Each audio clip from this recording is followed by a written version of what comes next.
The rain had started as a whisper during Grace's lunch break, but by 3 o'clock it was hammering against the classroom windows like an insistent visitor demanding entry.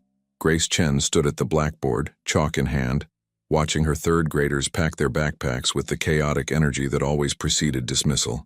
At 7 months pregnant, even this simple act of supervising felt exhausting. "Miss Chen, is it gonna flood?" asked Tommy Rodriguez, his brown eyes wide with concern as he pressed his face against the window. Grace smiled, one hand instinctively moving to her rounded belly. "No, sweetheart. It's just a storm. Your parents will be here soon to pick you up." But even as she said it, her phone buzzed with an emergency weather alert. Severe thunderstorms. Flash flooding expected.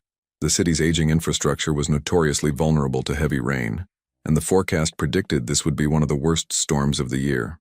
By the time the last child was picked up and Grace finished her end-of-day paperwork, it was nearly 6 p.m. The rain hadn't let up. If anything, it had intensified.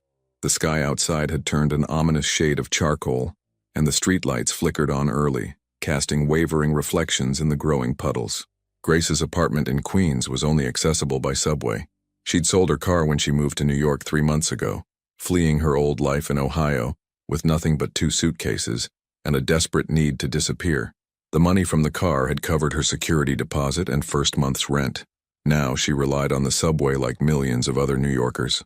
She gathered her worn leather bag, checked that her phone was charged, 72%, good enough, and pulled on her raincoat. The fabric stretched awkwardly over her pregnant belly, but it would have to do. Taking a deep breath, Grace stepped out into the deluge. The water was already ankle-deep on the sidewalks. Grace walked carefully, one hand on her belly, the other clutching her bag. Other commuters rushed past her, their faces hidden beneath umbrellas and hoods, everyone desperate to get home before things got worse. The baby shifted inside her, a rolling movement that made Grace pause and breathe through the discomfort. "Almost home, little one," she whispered. "Just hang on." The entrance to the Times Square 42nd Street station was packed with people funneling down the stairs, a river of humanity escaping the storm. Grace joined the flow, relieved to be out of the rain even as the crowd pressed around her. The subway station smelled like wet wool, coffee, and the particular metallic scent of underground New York. Fluorescent lights hummed overhead, and the familiar rumble of trains echoed through the tunnels. Grace made her way to the platform for the 7 train, her usual route home. The electronic board showed her train arriving in 4 minutes. She found a spot near a support column, away from the platform edge, and tried to ignore the water dripping from her coat onto the concrete floor. That's when she noticed him. He stood about 20 feet away near the far end of the platform, and he was completely different from everyone around him. While other commuters were disheveled from the rain, checking their phones anxiously or chatting with companions, this man stood perfectly still. He wore an expensive charcoal suit that somehow hadn't been touched by the storm, and his dark hair was styled with precision. He looked to be in his mid-40s with sharp features and an expression that revealed nothing. What struck Grace most was his stillness. In a station full of nervous energy and movement, he was an island of calm. His dark eyes scanned the platform methodically, the way someone might survey a room they were considering purchasing. There was something calculated about him, something that made Grace's instincts prickle with unease. She looked away quickly, not wanting to be caught staring. Her therapist back in Ohio had warned her about this, the hypervigilance that came from surviving what she'd survived. Not every man was a threat. Not every moment of discomfort was danger. Sometimes a person was just a person, and her racing heart was just her trauma talking. The loudspeaker crackled to life, and a distorted voice announced that all trains were experiencing delays due to weather conditions. A collective groan rippled through the crowd. Grace checked her phone again, now down to 68%. She texted her friend Maya, stuck at Times Square station. "Trains delayed. I'm okay." 3 dots appeared immediately. Then Maya's response, "Be careful. News says flooding is getting bad. Call me when you're home safe." Grace was typing a reply when the lights flickered. Once, twice, then a prolonged moment of darkness that made several people gasp. When the lights came back on, they were dimmer and a different tone hummed through the air. Emergency power, Grace realized. The loudspeaker crackled again, but this time the voice was clearer, more urgent. "Attention all passengers. Due to severe flooding in multiple tunnels, all train service is being suspended immediately. Please proceed to the nearest exit in an orderly fashion. This station will be closing in 10 minutes. All passengers must evacuate." This is not a drill. For a heartbeat, nobody moved. Then chaos erupted. People surged toward the stairs, a stampede of panic that made Grace's heart leap into her throat. She pressed herself against the support column, trying to stay out of the way as hundreds of bodies pushed past her. Someone's bag hit her shoulder. An elbow grazed her back. The baby kicked hard, as if protesting the jostling. Grace waited for the initial rush to pass, knowing that trying to climb those stairs in the middle of a panicking crowd while 7 months pregnant was asking for disaster. She'd wait, let most people clear out, then make her way up slowly and carefully. As the platform emptied, Grace noticed the man in the charcoal suit hadn't moved. He was still standing in his spot, but now he was watching her.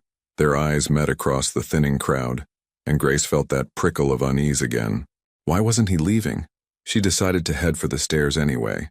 Better to be in the crowd than alone with a stranger who stared. Grace pushed off from the column and started walking, but she'd only taken a few steps when she heard it. A sound like thunder, but wrong, coming from below instead of above. The platform shuddered slightly beneath her feet. Then she saw it. Water, rushing down the stairs she'd been about to climb. Not a trickle, but a surge. Brown and angry, carrying debris and trash in its wake. The people still on the stairs screamed and scrambled back down, soaking wet and terrified. "The tunnels are flooding," someone yelled. "The exits are blocked." More water began pouring down the other staircases. Grace watched in horror as the station transformed into a trap. The water on the platform was already covering her shoes, cold and filthy. People were running in different directions now, some trying other exits, others heading deeper into the station complex, looking for alternative routes. Grace's hands trembled as she pulled out her phone. She needed to call someone, needed help, but who? The emergency line would be overwhelmed. Maya couldn't help from Queens. Grace felt tears burning in her eyes as the reality of her situation crashed over her like the water pouring down the stairs. "Miss," a voice, low and calm, spoke near her shoulder. "You need to move, this platform will flood." Grace turned and found herself face to face with the man in the charcoal suit. Up close, she could see that his eyes were a deep brown, almost black, and they held an intensity that was both unsettling and oddly reassuring. He was tall, at least 6 feet, and carried himself with a controlled grace that suggested he'd be dangerous if he chose to be. But his voice, when he spoke again, was gentle. "I know a way deeper into the station. Maintenance areas. They'll be higher, safer. Come with me." Every instinct Grace had learned from her therapist screamed at her not to follow a strange man anywhere, especially into the depths of a flooding subway station. But as she looked around, she saw that the water was rising faster now, already past her ankles. The few people still on the platform were panicking, and one elderly woman had fallen, struggling to get up in the rushing water. The man in the suit moved immediately, pulling the woman to her feet with surprising gentleness. "Ma'am, there's an exit through the service corridor. Can you walk?" The woman nodded, clutching his arm. He turned to Grace. "Are you coming?" Grace made a split-second decision based purely on gut instinct. This man, whoever he was, wasn't going to hurt her. There was something in his eyes behind the intensity, a weariness, maybe even kindness. And right now her options were follow him or stay here and hope the water stopped rising. "Yes," she said. "I'm coming." He nodded once, then turned and began walking with the elderly woman toward the far end of the platform. Grace followed, the water now mid-calf and rising. Her sneakers were completely soaked, and each step was an effort.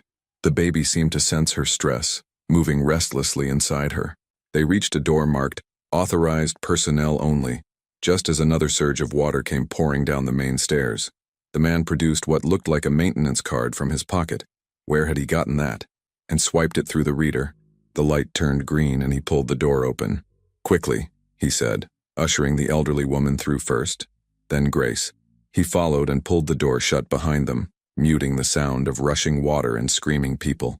They were in a concrete corridor lit by dim emergency lights. It was quieter here, but not silent. Grace could hear water moving somewhere below them, and the whole building seemed to groan under the strain of the storm. The corridor sloped upward, away from the platform level. "This way," the man said, leading them higher. The elderly woman was breathing hard, and Grace wasn't much better. Her back ached from the baby's weight, and her heart was racing. They climbed a metal staircase to another level, then another, until they finally reached a door labeled Station Operations Office. The man tried his card again. It worked. Inside was a small office space that looked like it hadn't been used in months. There were old desks covered in dust, filing cabinets, a coffee maker that probably didn't work, and blessed relief, the floor was completely dry. The elderly woman sank into a desk chair immediately. "Thank you," she gasped. "Thank you so much. Is there another way out from here?" Grace asked, looking around hopefully. The man shook his head. "All the exits connect to the main corridors, which are flooding. We'll need to wait until the water recedes or rescue teams can reach us, but we're safe here. This level is well above the flood zone." He pulled out his phone, checked it, frowned. No signal. The cell towers are probably overloaded, or the flooding damaged something. Grace checked her own phone. 60% battery. No signal. She felt a flutter of panic but pushed it down. Panic wouldn't help. She looked at the man who'd saved her, and the elderly woman, trying to see past his expensive suit and composed expression. "Thank you for helping us," Grace said. "I'm Grace. Grace Chen." He hesitated for just a moment before responding. "Dominic, do you work here?" Grace asked. "How did you have that access card?"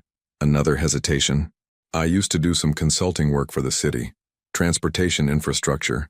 They never asked for the card back." It wasn't quite a lie, Grace thought, but it wasn't quite the truth either. There was something he wasn't saying. But then again, she had her own secrets. Who was she to judge? The elderly woman introduced herself as Mrs. Patterson, and after drinking some water from a bottle Dominic found in one of the desks, she said she was going to try to rest. There was a small break room attached to the office with a couch, and she disappeared inside, leaving Grace and Dominic alone in the main office. Grace stood by the window, though it looked out only on another section of the underground station, and tried to process what had just happened. Outside this room, the subway station was flooding. She was trapped underground with a stranger. She was 7 months pregnant, and her phone had no signal. "Sit down," Dominic said, pulling out a chair for her. "You need to rest. Stress isn't good for the baby." Grace wanted to refuse, to maintain some semblance of independence, but her back was screaming and her feet were swollen. She sat gratefully. Dominic remained standing, and she noticed how he positioned himself near the door, alert and watchful. "You're used to taking care of people," Grace observed. Something flickered across Dominic's face. Surprise, maybe. Or pain. "I suppose I am. Family business?" Something like that. They fell into silence, the kind that wasn't quite comfortable but wasn't hostile either. Grace found herself studying him. Despite his expensive suit and controlled manner, there was a heaviness about him, a sadness in the set of his shoulders. He looked like a man carrying the weight of difficult choices. Her phone buzzed suddenly. A text had somehow gotten through. It was from Maya. "News says subway flooding is catastrophic. Are you okay? Call me." Before Grace could respond, the signal dropped again. She tried calling, but nothing went through. 60% battery, and the phone was useless. "We should conserve our phone batteries," Dominic said, as if reading her mind. "We might need them later." Grace nodded and turned her phone to low power mode. Outside, she could hear the muffled sound of water still moving through the station. How long would they be trapped here? Hours? All night? The baby kicked hard and Grace winced. Dominic noticed immediately. "Are you all right?" "Just the baby. She's active tonight." "She?" Grace smiled despite everything. "I think so. I didn't want to find out officially, but I have a feeling." Dominic's expression softened slightly. "My daughter was the same way. Very active before she was born. Always moving, always exploring, even in the womb." Grace caught the past tense. "Was?" The softness vanished, replaced by that careful blankness. It was a long time ago. Grace wanted to ask more, but the pain in his voice made her hold back. They'd just met. She had no right to his grief, just as he had no right to her secrets. Thunder rumbled somewhere above them, reminding Grace that the storm was still raging. She pulled her damp coat tighter around herself and tried not to think about all the things that could go wrong. She tried not to think about being trapped, about the water rising, about what would happen if something went wrong with the baby down here. "We'll be okay," Dominic said quietly, and somehow, coming from him, it sounded like a promise rather than empty reassurance. Grace met his eyes and saw something there that surprised her. Genuine concern, and beneath it a fierce protectiveness that had nothing to do with who she was and everything to do with what she represented. Someone vulnerable who needed help.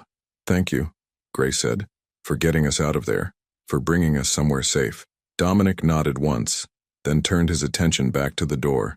back to his silent vigil. And Grace, exhausted from the day and the stress and the weight of carrying new life, found herself beginning to trust this stranger with the sad eyes and the expensive suit. Outside, the storm raged on. Inside, in a forgotten office deep beneath the city, two people who should never have met settled in to wait for morning, neither of them knowing that this unexpected night would change both their lives forever. The water continued to rise in the tunnels below.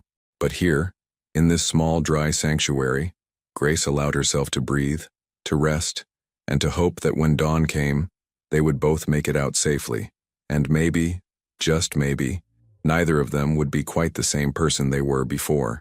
The emergency lights cast long shadows across the abandoned office, creating a strange twilight world that felt disconnected from reality.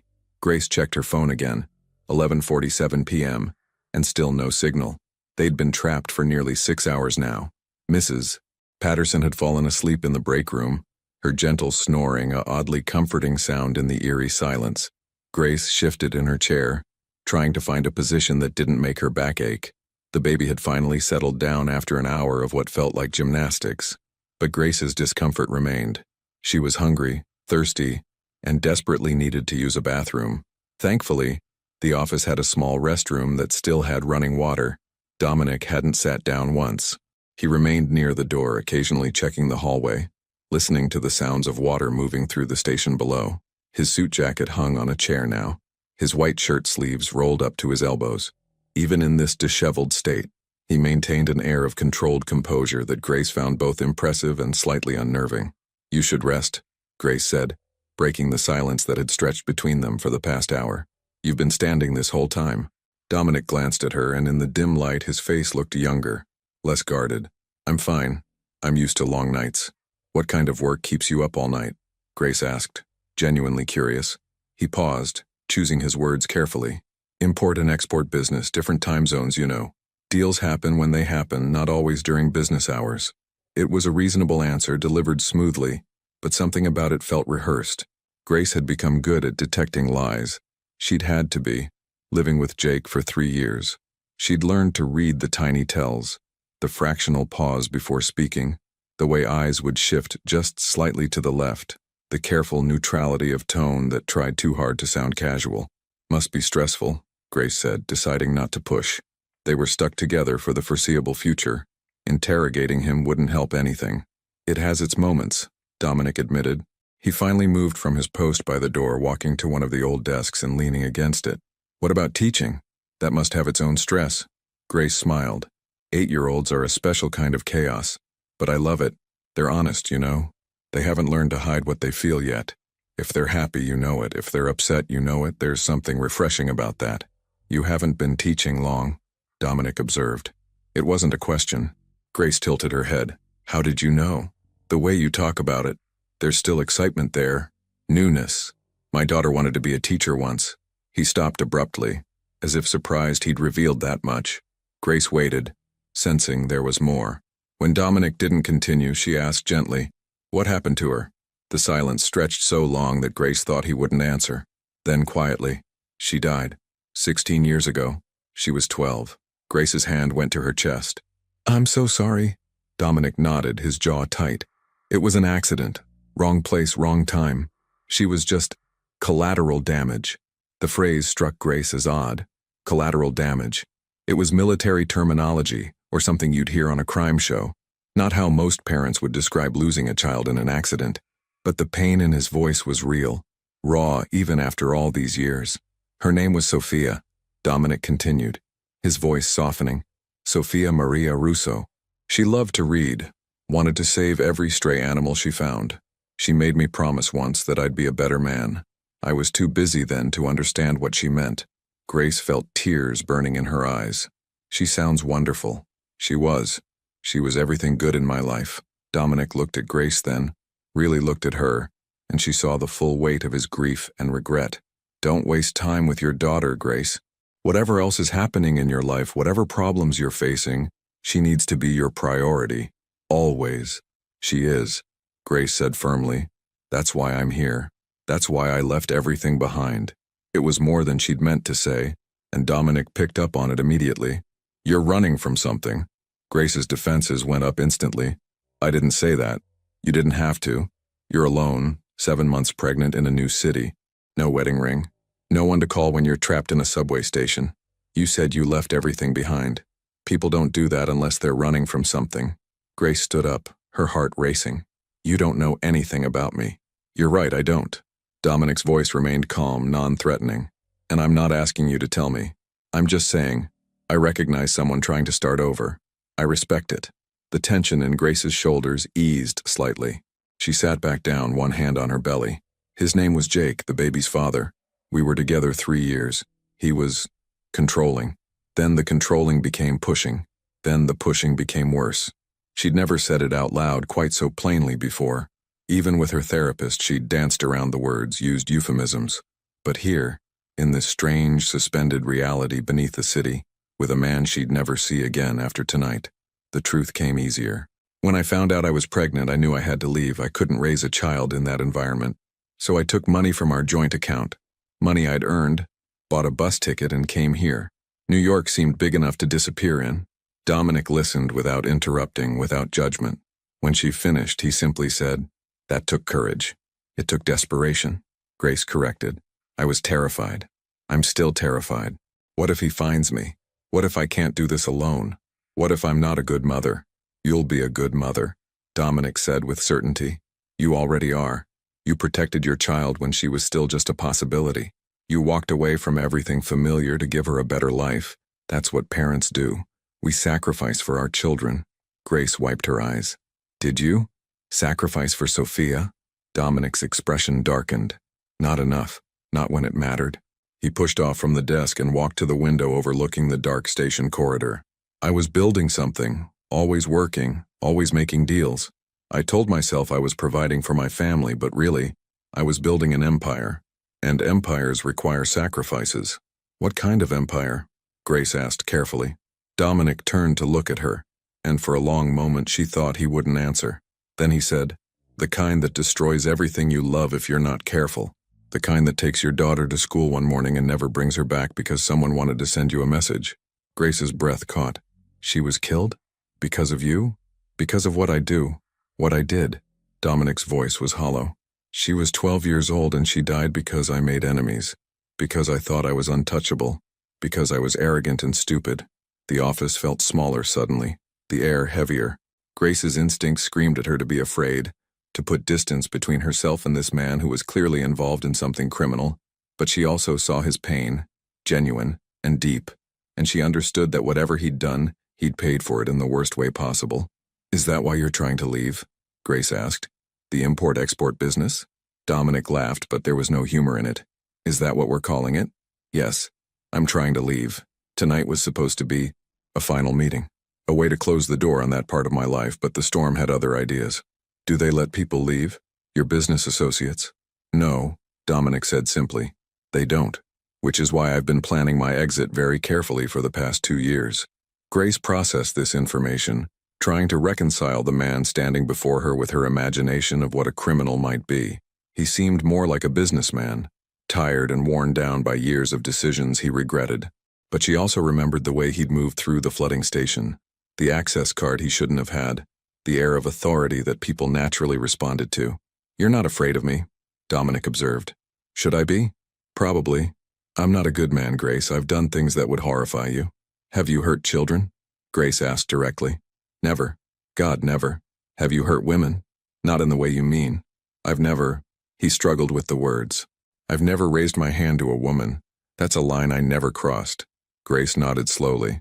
"Then you're already better than my ex-boyfriend." They looked at each other across the small office, two damaged people recognizing something in each other. Grace saw a man drowning in regret, trying to grab onto something good before it was too late. And Dominic saw a woman who'd been brave enough to save herself and her child, who was stronger than she knew. "I have food," Dominic said suddenly, breaking the moment. He reached for his suit jacket and pulled out a wrapped sandwich from the inner pocket. "I was supposed to have lunch at my desk but never got around to it. Italian deli, prosciutto, mozzarella, basil. It's probably still good. You should eat. The baby needs it." Grace's stomach growled audibly at the mention of food. She'd skipped lunch, and breakfast felt like a lifetime ago. "I can't take your food." "Yes, you can. I'm not hungry." He unwrapped the sandwich and set it on the desk between them. Please, it'll go to waste otherwise. Grace gave in, too hungry to be polite. The sandwich was delicious. Expensive ingredients from one of those Italian delis that charge $20 for a sandwich. As she ate, she noticed Dominic watching her with something like satisfaction, as if feeding her was some small way of doing something good. When I was pregnant with, Grace paused, realizing she hadn't chosen a name yet. When I was pregnant, I had the strangest cravings. Pickles and ice cream, of course, but also these really specific things. Like I once drove 40 minutes for a particular brand of orange juice that I suddenly needed immediately. Dominic's lips curved slightly, not quite a smile, but close. Sophia's mother craved mangoes. We lived in Brooklyn, and she sent me all over the city looking for the perfect mangoes. Had to be exactly ripe, exactly the right color. Did you find them? Every time. Whatever she needed, I found it. His almost smile faded. That was before things got complicated, before I let my business consume everything. Grace finished the sandwich, grateful for the food and the conversation. Outside, the storm seemed to have quieted somewhat, though they could still hear water moving through the station. She checked her phone again. 12:31 a.m., 42% battery, still no signal. We should try to sleep, Dominic said. It could be hours before rescue crews can reach us. I don't think I can sleep, Grace admitted. Too much adrenaline, plus the baby decided to wake up again. As if on cue, a strong kick pressed against Grace's ribs. She winced and rubbed the spot. Dominic noticed immediately. Is that normal? Completely normal. She's just reminding me she's here like I could forget. Grace smiled despite her discomfort. Do you want to feel? The question surprised both of them. Grace wasn't sure why she'd offered. She barely knew this man.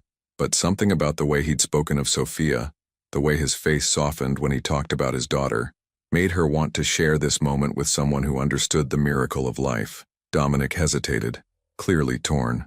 I shouldn't. It's okay, Grace said gently. Really. Slowly, carefully, Dominic crossed the space between them. He knelt beside her chair, and Grace took his hand, noting the calluses, the strength in his fingers, and placed it on the side of her belly where the baby was most active. They waited. 1 second, 2, 3, and then the baby kicked. A solid thump against Dominic's palm. His eyes widened with wonder, and Grace saw his carefully constructed walls crumble completely. Tears gathered in his eyes, and he didn't bother to hide them. She's strong, he whispered. She is, Grace agreed. She's a fighter. Dominic kept his hand there for another moment, and Grace saw him transported to another time, another life where he'd felt his own daughter move inside her mother. The grief and longing on his face were so profound that Grace felt tears in her own eyes. When he finally pulled his hand away, he stood quickly and turned his back to her, composing himself. Thank you, he said, his voice rough. Thank you. You're welcome. They didn't speak for a while after that. Dominic returned to his post by the door, but something had shifted between them. The wariness had softened into something else. Not quite trust, but mutual understanding. They were both carrying wounds, both trying to survive in their own ways. Around 1 a.m, Grace finally dozed off in her chair, exhausted beyond the point where discomfort mattered.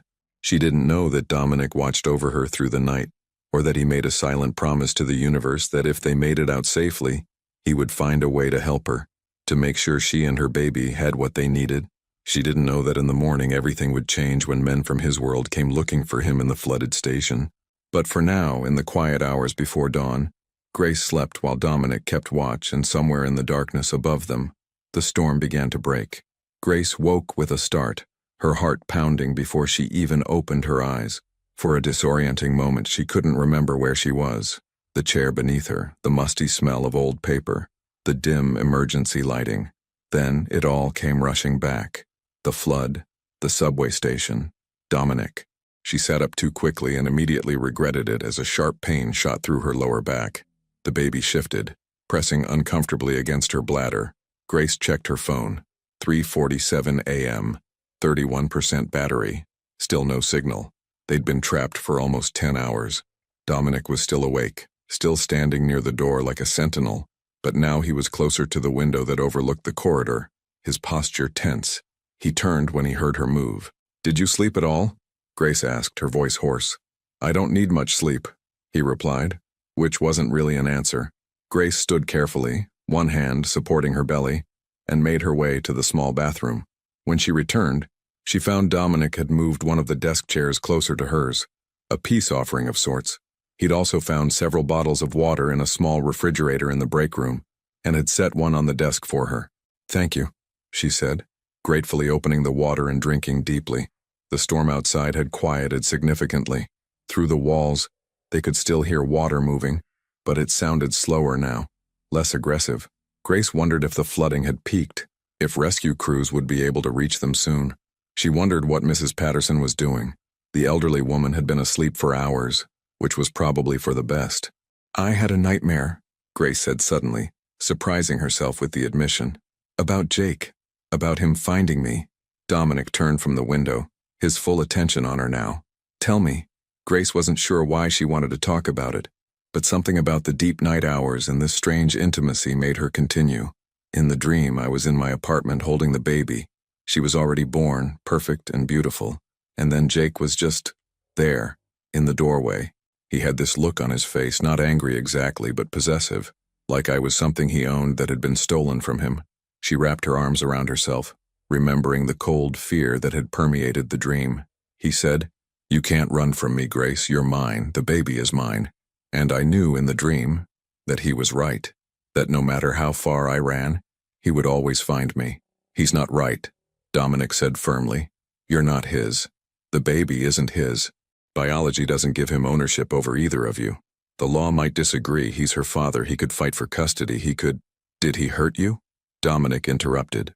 His voice had taken on a hard edge that Grace hadn't heard before. "Physically, I mean." Grace hesitated, then nodded. "Not at first. At first it was just words, you know? Comments about what I wore, who I talked to, how I spent my time. Then it was controlling the money, isolating me from my friends. Then one night we had an argument about something stupid. I can't even remember what, and he pushed me. I fell against the kitchen counter, bruised my ribs." Her voice was steady as she spoke, clinical almost, as if she were describing something that had happened to someone else. "He apologized, of course, cried, said he'd never do it again, and I believed him because I wanted to believe him.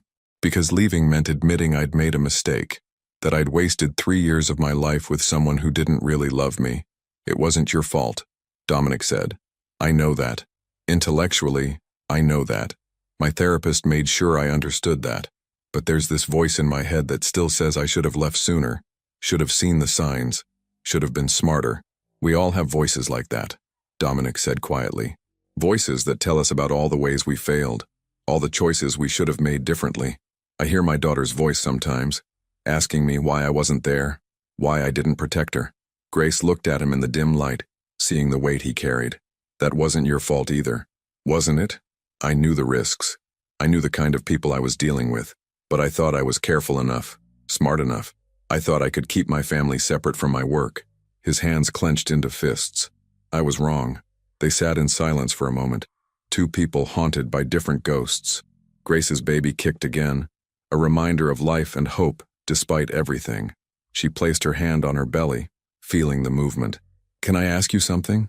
Grace said carefully. "And you don't have to answer if you don't want to." Dominic nodded. "What exactly do you do? I mean, I know you said import-export, but—" Grace trailed off, not sure how to phrase it delicately. Dominic was quiet for so long that Grace thought he wouldn't answer. Then he moved to sit in the chair he'd positioned near hers. Up close, in the emergency lighting, she could see the fine lines around his eyes, the gray threading through his dark hair, the weariness that went bone deep. "My family came to New York from Sicily 3 generations ago," he began. "They started with a restaurant in Little Italy, worked hard, built something legitimate. But my grandfather, he got involved with certain people, made connections that were profitable but complicated. By the time my father took over, the restaurant was just a front. The real business was logistics, moving things that people needed moved, no questions asked." Grace understood what he wasn't saying. "You're in the mob." The word hung in the air between them. Dominic didn't confirm or deny it, but he didn't have to. Grace felt her heart rate pick up, that old instinct to run, to protect herself. But she also noticed that Dominic made no move toward her, didn't try to intimidate or threaten. He simply sat there watching her process this information. "Are you going to hurt me?" Grace asked, hating how small her voice sounded. "No." The answer was immediate and absolute. "Grace, I swear to you on Sophia's memory, I would never hurt you or your baby. Never. Grace believed him. She wasn't sure why, but she did. Maybe it was the way he'd helped Mrs. Patterson, the way he'd shared his food, the way his eyes had filled with wonder when he felt the baby kick. Or maybe it was simply that her instincts, which had failed her so badly with Jake, were finally working again. "Why are you trying to leave?" she asked. Dominic leaned back in his chair, his eyes on the ceiling. "Because I'm tired. Because every time I close my eyes I see Sophia's face. Because I've spent 16 years doing things that would make my daughter ashamed of me, and I can't do it anymore." "What were you doing tonight? Before the flood?" "I was supposed to meet with the head of the organization. My uncle, actually. I was going to tell him I want out, that I've cooperated with federal investigators and given them enough information to bring down half the operation." Grace's eyes widened. "You're working with the FBI?" "For the past 2 years. Carefully, quietly. They've promised me witness protection, a new identity, a chance to start over." He laughed bitterly. "If my uncle finds out what I've done before I can disappear, I'm a dead man." The casual way he said it sent chills down Grace's spine. This was real. Not a movie, not a story. Real danger, real consequences. And she was trapped in a subway station with a man who was betraying one of the most dangerous organizations in the country. "Why are you telling me this?" Grace asked. "Isn't it dangerous for me to know?" "Probably. But after tonight I'll be gone. Disappeared into witness protection. And you'll go back to your life, have your baby, be safe. Our paths were never meant to cross, Grace. This is just a moment out of time. A strange gift from the universe." "Some gift," Grace said, but there was no real bitterness in her voice. "Actually, it is," Dominic said, turning to look at her directly. "I was supposed to walk into that meeting tonight knowing there was a good chance I wouldn't walk out. The FBI had a team ready to extract me if things went wrong, but it was still a risk, and I was ready to take it because I had nothing to lose, no one to live for." He gestured toward her belly. "And then the storm came, and I ended up here with you, with a woman who's brave enough to leave everything behind for her child, who reminded me what it means to hope for something better. You gave me a reason to want to survive this, Grace, to want to make it to witness protection and actually try to build a new life instead of just hiding until they find me." Grace felt tears streaming down her face, overwhelmed by the weight of his words. "I didn't do anything. You let me feel your baby kick. You shared your story with me. You treated me like a person instead of a monster, even though I've done monstrous things. That's not nothing." Grace wiped her eyes, then reached out and took his hand. His fingers were warm, strong, and they wrapped around hers with surprising gentleness. "We're quite a pair, aren't we? Both running from our pasts, both hoping for a better future." "Quite a pair," Dominic agreed.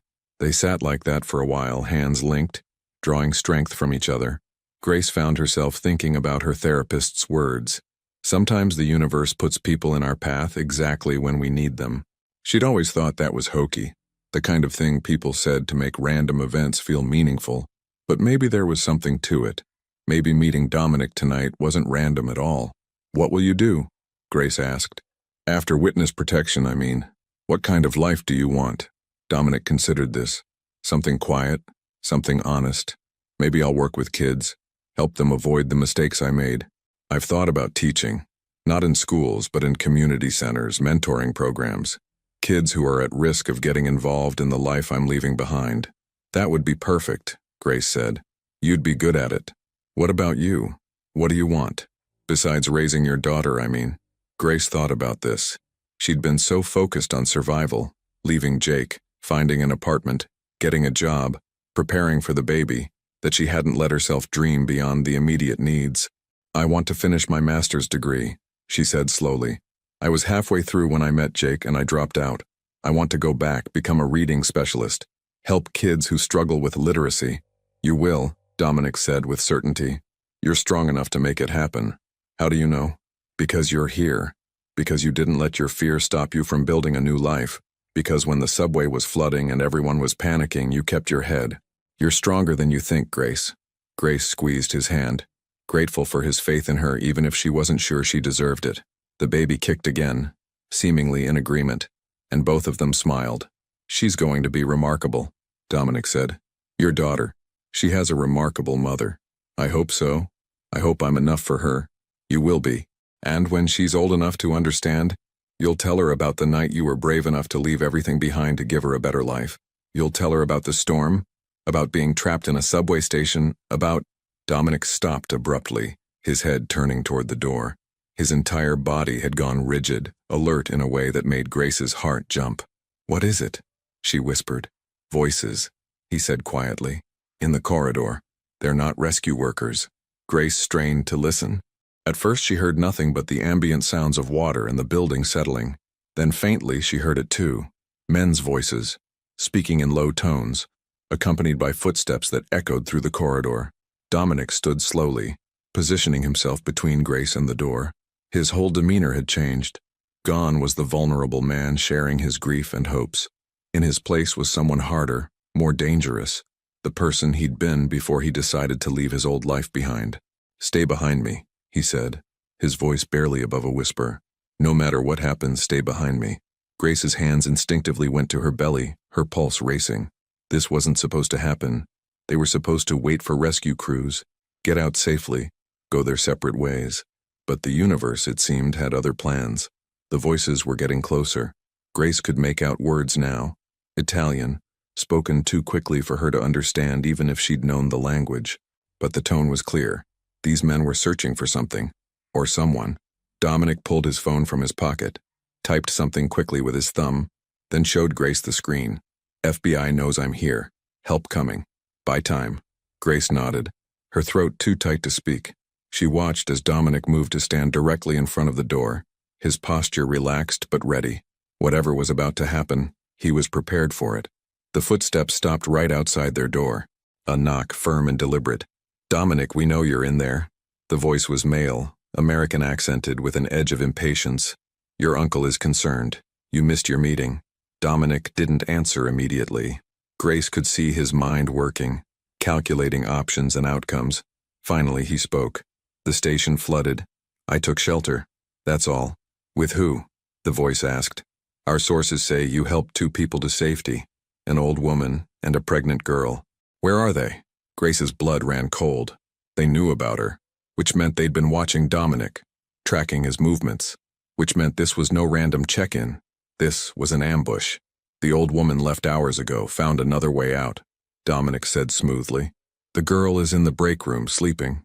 She's nobody, just someone who needed help. This has nothing to do with her."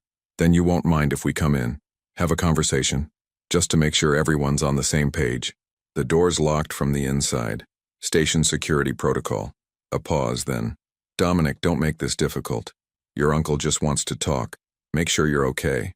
Make sure you're still committed to the family." Grace heard the threat underlying the polite words. She looked at Dominic, saw the tension in his shoulders, the way his hands had curled into fists. He was trapped. If he opened the door, they'd know about Grace, might use her as leverage. If he didn't, they'd know something was wrong, that he was hiding something.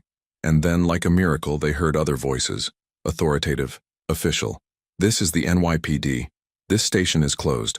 All unauthorized personnel need to evacuate immediately." The men in the corridor went silent. Grace held her breath, praying that whoever had arrived would be enough to make them leave. "We're helping with the evacuation," one of the men called back. "Just checking the offices for stranded people. We've already cleared this level. Everyone has been evacuated. You need to leave now." There was a tense moment where anything could have happened. Then Grace heard footsteps retreating, the men moving away down the corridor.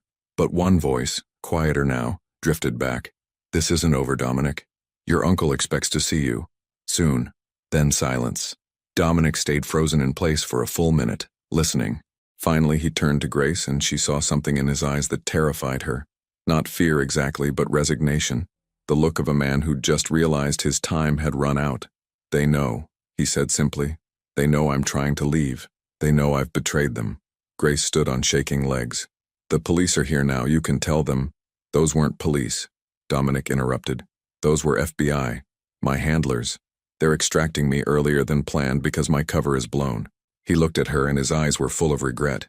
"I'm sorry, Grace, I never meant to put you in danger. I'm not in danger. They don't know anything about me. They know you exist. They know I helped you. That might be enough." Dominic moved to the door, listening again. "When the FBI comes back to get us out of here, stay close to me. Don't give them your real name. Tell them you're Jane Smith. You live in Manhattan. You don't know me." "Can you do that?" Grace nodded, too overwhelmed to argue. And Grace? Dominic turned back to her one more time. Thank you. For tonight. For reminding me why I'm doing this. Why it matters. Before Grace could respond, there was another knock at the door, different this time. 2 quick raps, then 3, then 1. A code. It's time, Dominic said. He opened the door to reveal 3 people in FBI windbreakers, all business and efficiency. Mr. Russo, we need to move you now, one of them said. The situation has escalated. They barely looked at Grace as they ushered Dominic out. He glanced back at her once, a look full of everything they couldn't say, and then he was gone, swept away by agents and emergency protocols. Grace stood alone in the office, her heart pounding, her hands shaking. Mrs. Patterson emerged from the break room, confused and disoriented. What's happening? Where did that nice man go? He's safe, Grace managed to say. We're all safe. They're evacuating us. But as another agent came to escort them to safety, as Grace climbed stairs and navigated corridors and finally emerged into the gray dawn of a post-storm New York City, she couldn't shake the feeling that nothing would ever be safe again. She'd met a stranger in a subway station. She'd heard his secrets, shared her own, felt a connection that transcended logic. And now he was gone, disappeared into witness protection, while she was left to wonder if that night had been real or just a dream born of stress and fear. The city was waking up around her, damaged but resilient, already beginning to recover. And Grace, standing on a street corner with her hand on her belly, realized that she too would recover. She would go home, have her baby, build the life she dreamed of. But she would never forget the man named Dominic, or the night they spent trapped together, or the way he'd made her feel seen and valued when she'd felt invisible for so long. Some encounters, she realized, change you forever, and this was one of them. The morning air hit Grace's face like a slap, cold, damp, carrying the smell of wet asphalt and ozone. She stood at the top of the subway stairs, blinking in the gray dawn light, trying to process the fact that she was finally above ground, finally free from that underground tomb that had held her captive for nearly 12 hours. Times Square looked like a war zone.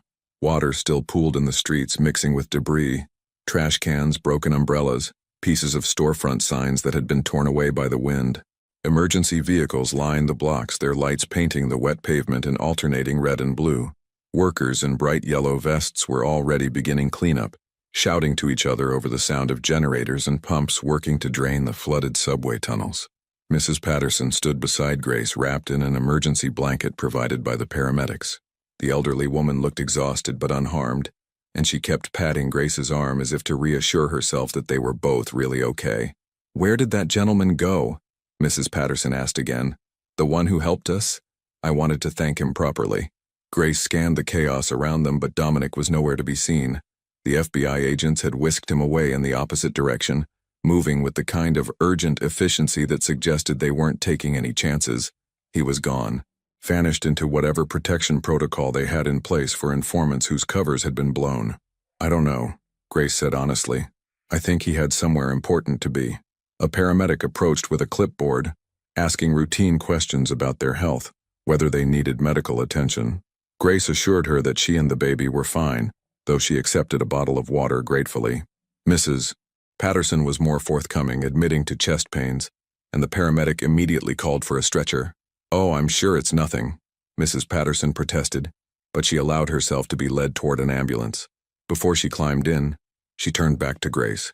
"You take care of yourself and that baby, dear. And if you see that nice man again, tell him Anna Patterson said thank you. Tell him he's a good soul, whatever troubles he might have." Grace promised she would, though she doubted she'd ever see Dominic Russo again. Mrs. Patterson was loaded into the ambulance, and Grace watched it pull away, lights flashing but no siren. Not an emergency, just a precaution.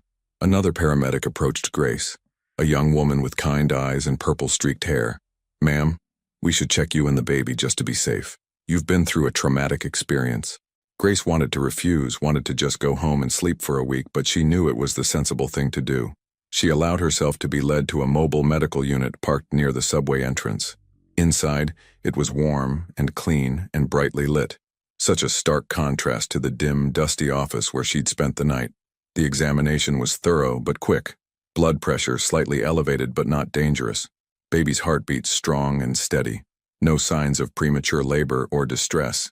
The paramedic recommended Grace follow up with her obstetrician within the next few days, but pronounced both mother and child healthy. "You're lucky," the paramedic said as she typed notes into a tablet. "Some people trapped in the flooding weren't as fortunate." "You said someone helped you to safety?" Grace hesitated, remembering Dominic's instructions. "Don't give them your real name. Tell them you don't know me." But these weren't the FBI agents who'd taken him away. These were just emergency workers doing their jobs. "Yes," Grace said carefully. "A man. He knew about the maintenance corridors, knew where it would be safe. He helped me and an elderly woman." "Did you get his name?" "The city will want to recognize people who helped during the emergency." Grace shook her head. "We didn't really exchange names. It all happened so fast." It was a lie, but it felt like the right lie. Whatever Dominic was doing with the FBI, wherever he was going, he didn't need Grace drawing attention to him. She owed him that much. The paramedic accepted this and moved on to other questions. When Grace was finally cleared to leave, she stepped out of the medical unit to find the sun breaking through the clouds, pale and tentative, but there. The storm had passed. Grace pulled out her phone, down to 18% battery now, and finally had a signal. Immediately, it began buzzing with missed calls and texts, all from Maya. Grace called her back and her friend answered on the first ring. "Grace, oh my God, Grace, I've been losing my mind. Are you okay? Is the baby okay?" The news showed footage of the subway flooding and I thought, "I'm okay." Grace interrupted gently. "We're both okay. I got trapped in the station, but I'm out now. I'm safe." Maya was crying, relief making her voice thick. "I'm coming to get you." "Where are you exactly?" Grace gave her location and promised to wait.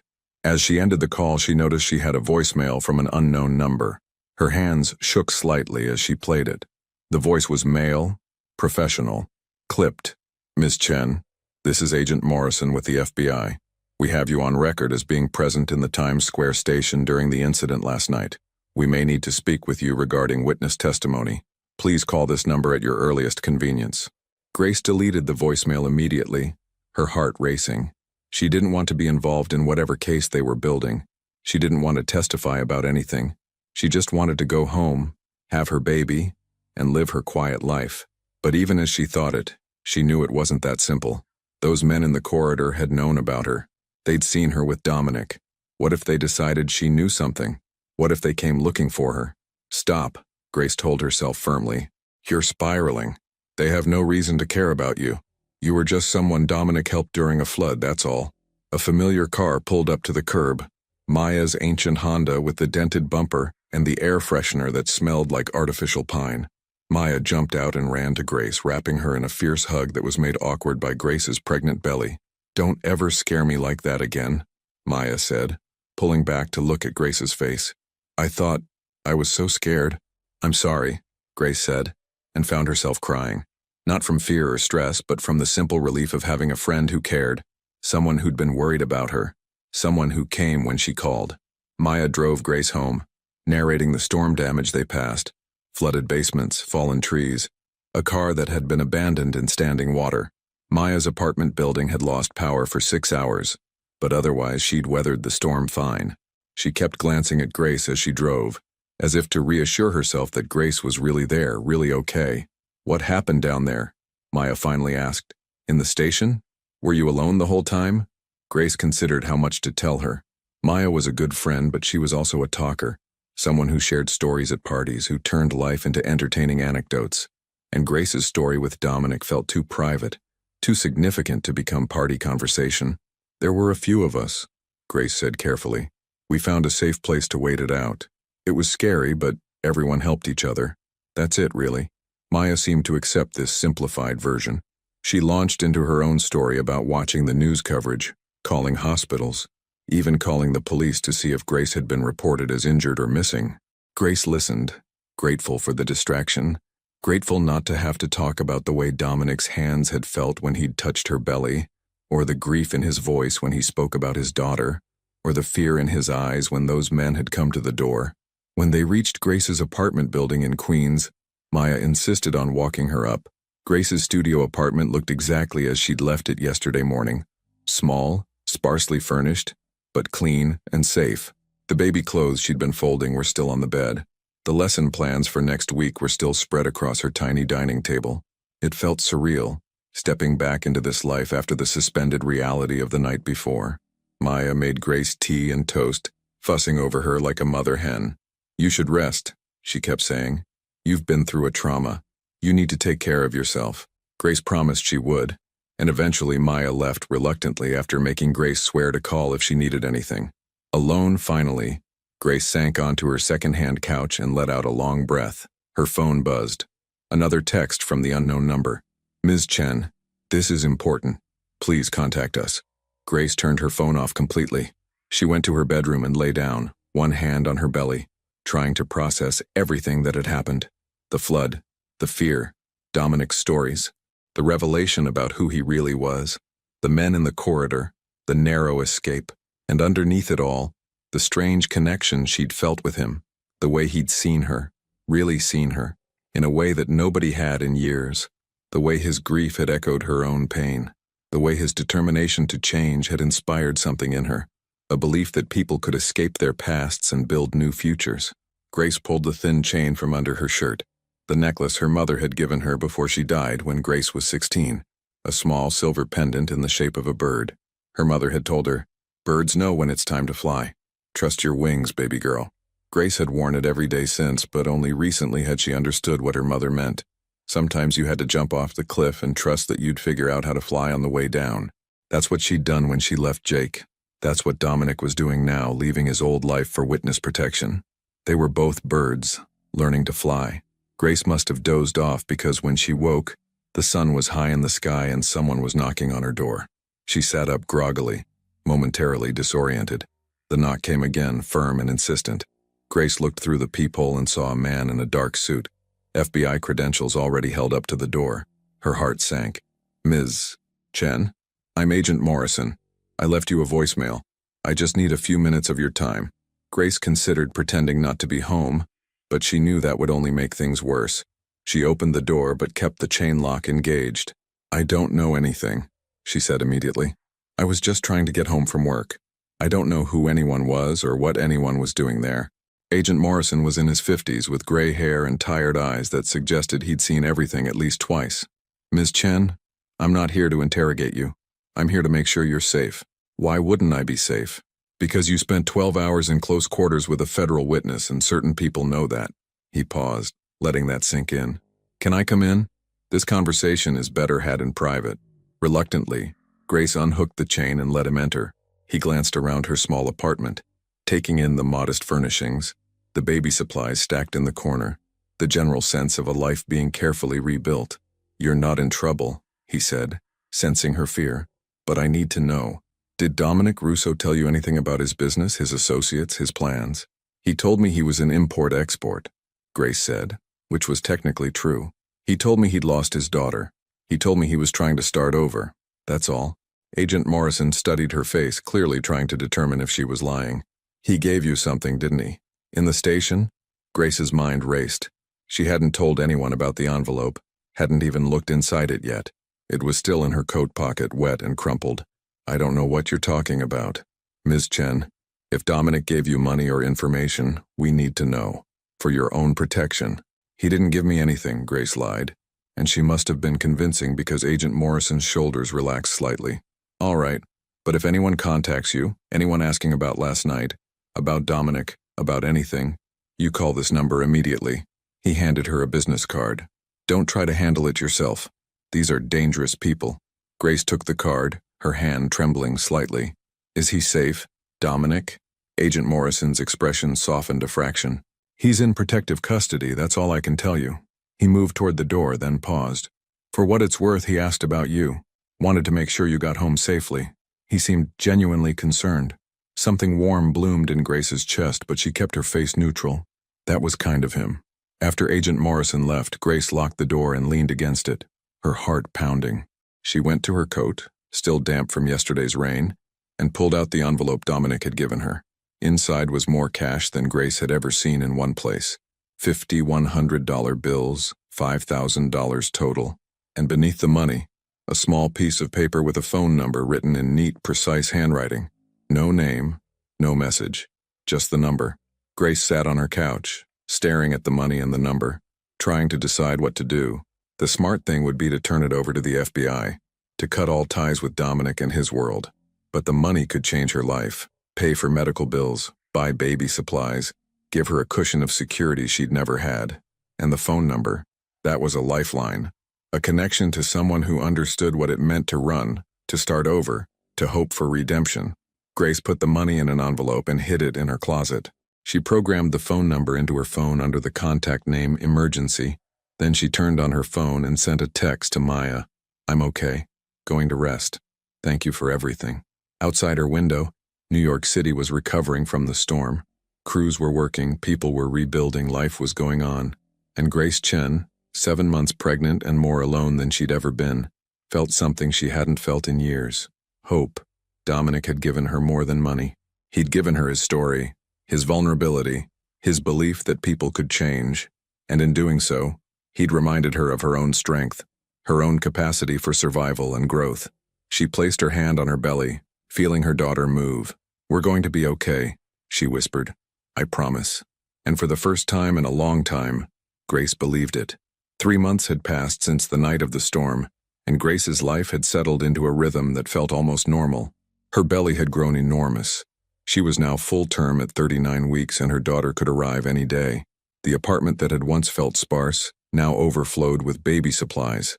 A second-hand crib that Maya had helped her assemble, stacks of tiny clothes, diapers, bottles, and all the other essentials that came with preparing for a new life. Grace had used Dominic's money carefully and strategically. She'd paid off her outstanding medical bills, bought a quality car seat and stroller, and put the rest in a savings account for emergencies. Every time she looked at that account balance, she thought of him, wondered where he was, whether he was safe, whether he'd found the peace he'd been searching for.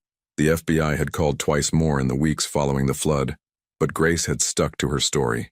She knew nothing. Dominic had simply helped her to safety. That was all. Eventually, they'd stopped calling. Whatever case they were building, apparently they didn't need her testimony. Grace had tried to forget that night, to compartmentalize it as just a strange experience during a crisis. But Dominic's face appeared in her dreams sometimes. The grief in his eyes when he spoke about Sophia.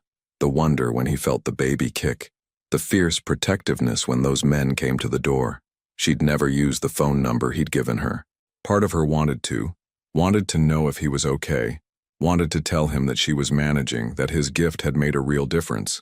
But another part of her knew that any contact could be dangerous, for both of them. So the number remained in her phone, a secret connection she told no one about. It was a Thursday evening in late October when Grace's water broke. She just finished preparing dinner, a simple pasta dish that was one of the few things that didn't give her heartburn, when she felt the sudden gush of fluid. For a moment, she stood frozen in her tiny kitchen, staring down at the puddle on the floor, her brain struggling to process what was happening. Then the first contraction hit, and Grace's training from her prenatal classes kicked in. She needed to time them, needed to call her doctor, needed to get to the hospital. But first she needed help. Grace grabbed her phone and called Maya, trying to keep her voice calm. "It's time. My water just broke. Can you come?" Maya's response was immediate panic. "Oh my God. Okay, I'm coming. I'm leaving right now. Don't move. Don't do anything. I'll be there in 20 minutes. But as Grace ended the call, another contraction gripped her, stronger than the first. She breathed through it the way she'd been taught, counting slowly. When it passed, she realized something was wrong. The contractions were already close together, maybe 5 minutes apart. This was happening fast, much faster than her doctor had said it would for a first baby. Grace called her obstetrician's emergency line, and the doctor on call listened to her symptoms with growing concern. "You need to get to the hospital now," the doctor said. "Don't wait. If your friend can't get there in time, call an ambulance." Grace hung up and tried to stay calm, but fear was creeping in around the edges. She was going to have this baby, possibly very soon, and she was alone. What if something went wrong? What if she couldn't do this? Another contraction, this one accompanied by intense pressure. Grace grabbed the edge of the counter, breathing hard. When it passed, she looked at her phone, at the contact labeled Emergency, Dominic's number. No, she couldn't. He was in witness protection, probably in another state, living under a new identity. Even if he wanted to help, he couldn't. Calling him would be selfish, dangerous, stupid. Maya arrived 30 minutes later, which felt like an eternity. her hair wild and her eyes wide with panic.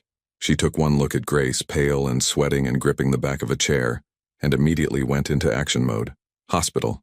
Now, can you walk? Grace nodded, though she wasn't entirely sure. Together, they made it down the stairs and into Maya's car. The drive to Mount Sinai, Queens was a blur of streetlights and contractions, and Maya's running commentary about traffic and shortcuts and breathing techniques she'd learned from YouTube videos. They made it to the emergency entrance just as another massive contraction hit. A nurse appeared with a wheelchair, and Grace was whisked through corridors and into a labor and delivery room, with the kind of efficiency that suggested the staff had done this thousands of times before. The next hours were a haze of pain and medical interventions and concerned faces. Grace's labor was progressing too quickly. The baby was coming whether they were ready or not.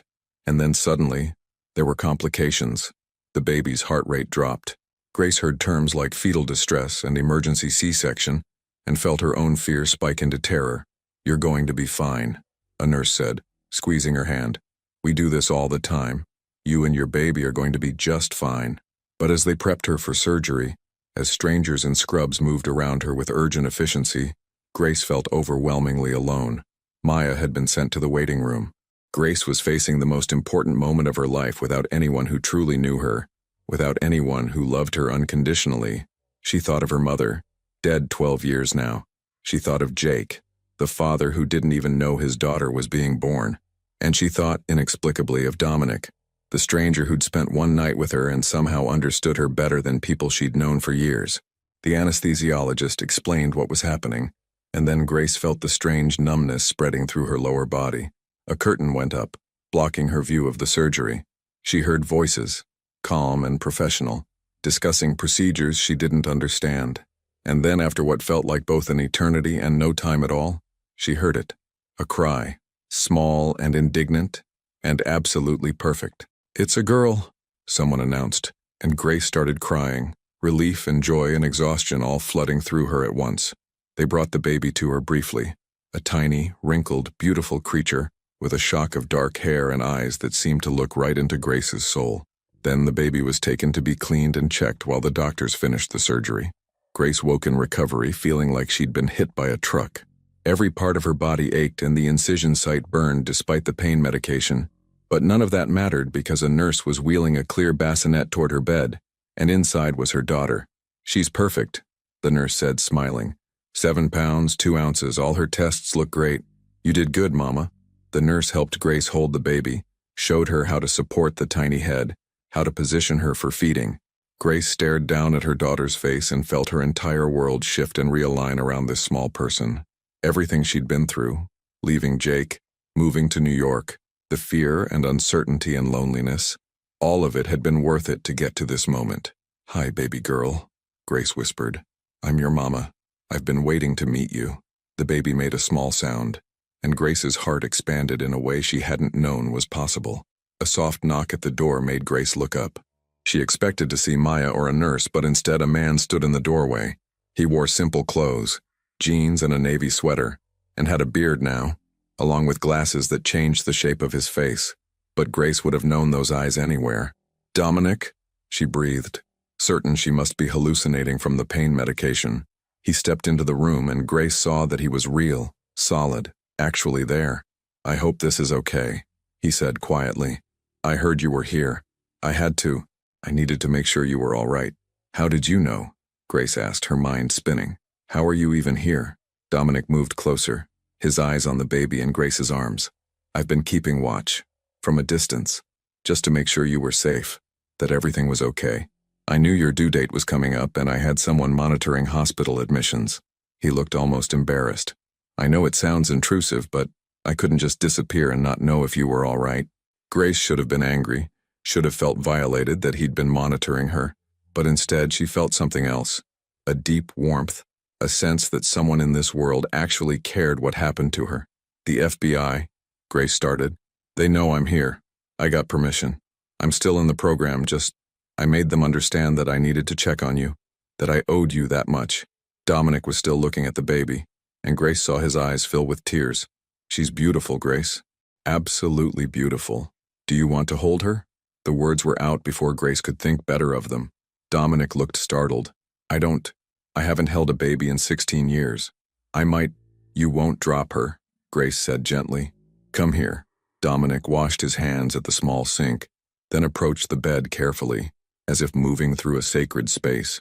Grace transferred the baby into his arms, showing him how to support her head, and watched as this man, this complicated, damaged man who'd done terrible things and was trying desperately to become someone better, cradled her newborn daughter with infinite gentleness. Tears streamed down Dominic's face unchecked. She's so small, he whispered. So perfect. What's her name? Grace had thought about this for months, had gone through dozens of possibilities. But sitting in that subway station, listening to Dominic talk about his daughter, she'd known what her baby's name needed to be. Sophia, Grace said softly. Sophia Maria Chen. Dominic's eyes snapped to hers, wide with shock and emotion. You can't. Grace, you don't have to. I want to, Grace interrupted. Your Sophia deserved to grow up and become amazing. She deserved to live and love, and maybe become a teacher like she dreamed. She didn't get that chance, but this Sophia will. And every time I say her name, I'll remember that night, and what you taught me about second chances. Dominic couldn't speak. He just stood there, holding baby Sophia, crying silently. Grace let him have the moment, understanding that this was something he needed, a connection to the daughter he'd lost, a way to honor her memory. Finally, Dominic carefully transferred Sophia back to Grace. He wiped his eyes and took a shaky breath. I don't deserve this. Your kindness, I mean, after everything I've done. Stop, Grace said firmly.